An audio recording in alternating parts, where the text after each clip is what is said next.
Hello, welcome back. Hope you're doing well today. So I'm doing another video on SE ranking. This is a tool that I've been using a lot recently, and I want to show you guys some of the main things I use it for. One of the main things I do use it for is for researching keywords or key phrases that I want to use when I write articles on my websites. And if I am thinking of starting a new website, this is one of the tools that I'll use to try to work out if a new website idea is viable. So basically, if I was to see a lot of very low competition keywords, that would tell me that it would be something more viable, and I would use a tool like this to work that out. So before I start the video, I will say that I have an affiliate link in the description for SE rankings. If after watching this video you feel that you want to try it out for yourself, you can use that link and you can actually get a 14-day free trial. So without further ado, let's start. So for this particular video, I want to show you what I would do if I was thinking of starting a new website. So I would go to keyword research first. I would choose America because usually whenever I make websites, I usually will have America as my main target audience, but you can obviously change that to whatever you would like for your website. I'm gonna do something about NFTs. I've been very interested in NFTs recently. It's been really blowing up, so it'll be interesting to see if it's already oversaturated or if it is something that you might be able to make a website on. Now I can see right off the bat it's telling me that the main word NFTs has got a difficulty score of 85, and you see here we got Forbes, we got The Verge, we got some big websites that are basically already coming in and saying that they would like a piece of this action. So that's not a good start. But anyway, let's go to the view detailed report for the similar keywords, and this would be where I would start. So what I would do then is I would first order by the search volume. Now search volume is not always entirely accurate, and then I will just go down and reveal some of the hidden difficulty scores and see if there's any that are quite low. Now if I was making a new website, ideally I would only want to find things that are under a score of 15. You can maybe do things slightly higher than that. Basically, if the difficulty score label is green, then you know it is still viable. But for me personally, if it was a new website, I would go for something under 15, or 15 or under, just to be sure. Now you can see right now there's not really a lot. Oh, that's a 29. And while you are doing that, if you find there is a key phrase and you don't really understand what the intent of that is, if you just basically click on it and read the main headlines up here. So this is basically talking about, I believe this is talking about an official line of NFT from Tops. I believe they're the people that made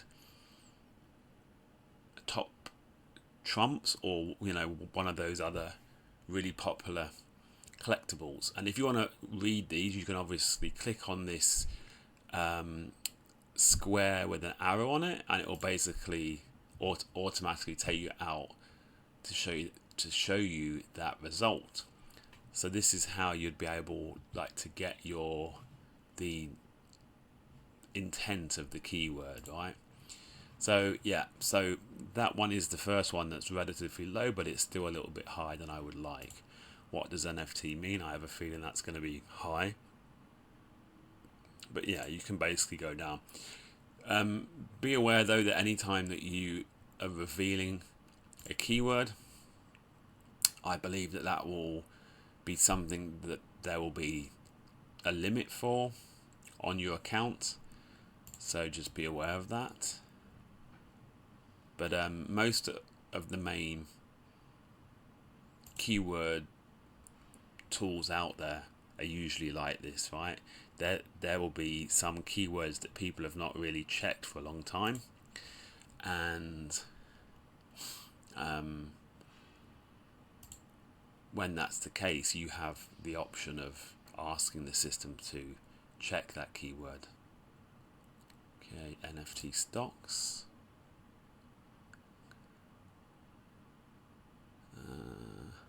NFT art.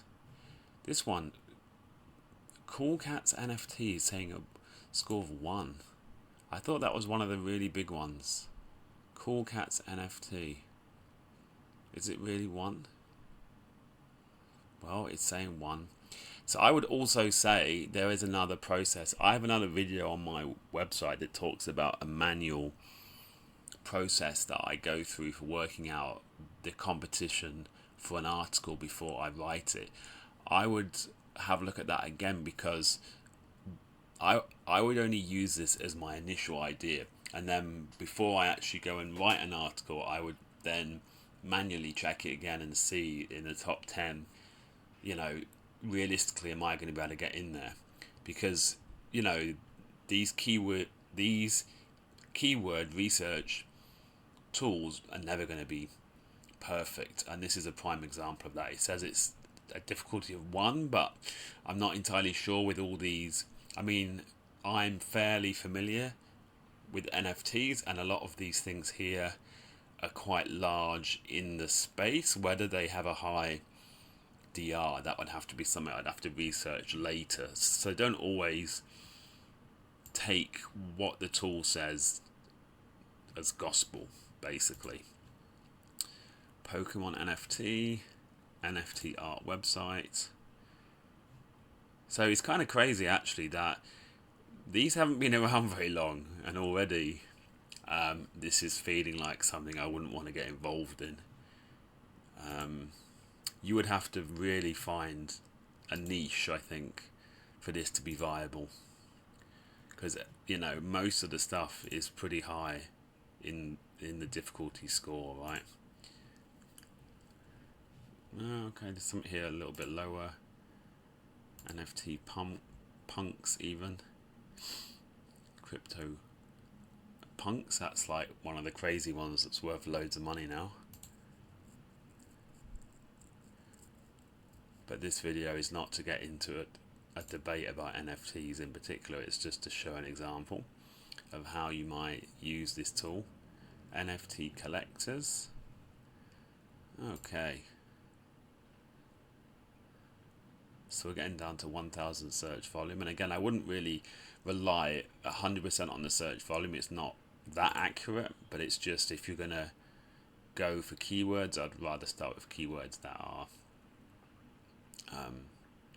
higher in search volume, but it's not always accurate. Okay, we are starting to get some here.